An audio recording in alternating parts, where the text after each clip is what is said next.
Seems like every single day, or pretty much every single day, Democrats are proving again and again that they're rather far removed from reality, and today was certainly no exception, was it, Mercy? Right, because it's Thursday, right? Okay, Attorney General Merrick Garland spoke at the Department of Justice this morning, claiming that the justice system is blind under his watch, hoping the mountains of evidence that his DOJ punishes political opponents falls on deaf ears.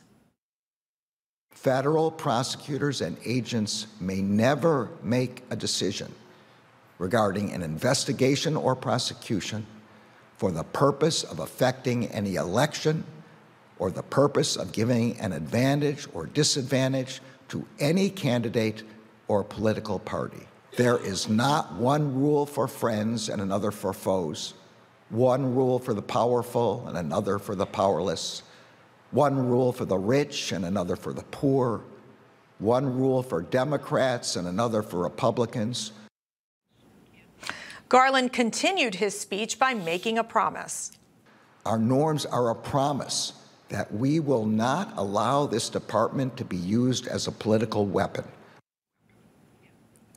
I mean, Samantha, seriously. He's unbelievable. Your thoughts, listening to him speak, he obviously is trying to push this narrative that DOJ is neutral, although it really isn't.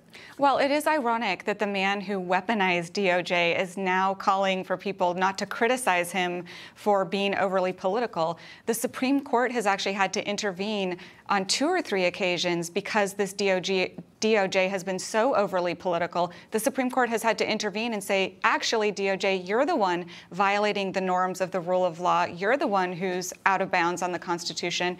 And he's created all sorts of new legal precedent as a result of his DOJ being weaponized. And so, look, I think the problem is this has backfired. All of these efforts have backfired. And I think voters sort of see through even a speech like this. They know that some of these prosecutions are overly political and that the law is being weaponized for political purposes. Right, and they've said it before.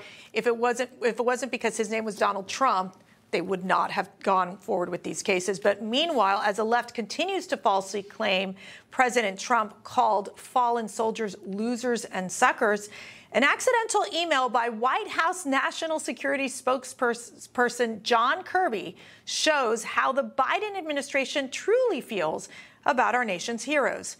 Fox News emailed White House staffers asking for a response to criticisms by a group of 4 veterans regarding the White House's botched Afghanistan withdrawal. Kirby accidentally replied all, writing, "Obviously, no use in responding, a handful of vets indeed, and all of one stripe." When a reporter followed up, Kirby said he clearly didn't realize the reporter was on the email chain.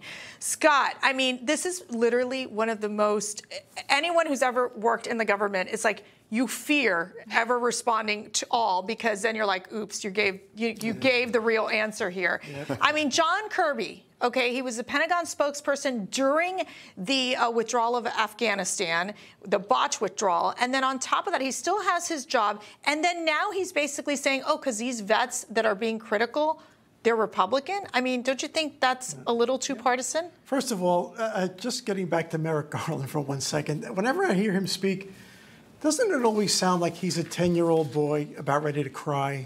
Well, like yes. He did something wrong, and I feel like he's just going to start weeping. But this thing to me with the emails, I believe in accountability. Yeah. Why can't somebody just say, hey, you know what? We screwed it up. We screwed up the withdrawal. Sorry, I can't blame anybody. The last guy that was president wasn't here. I'm here. We blew it.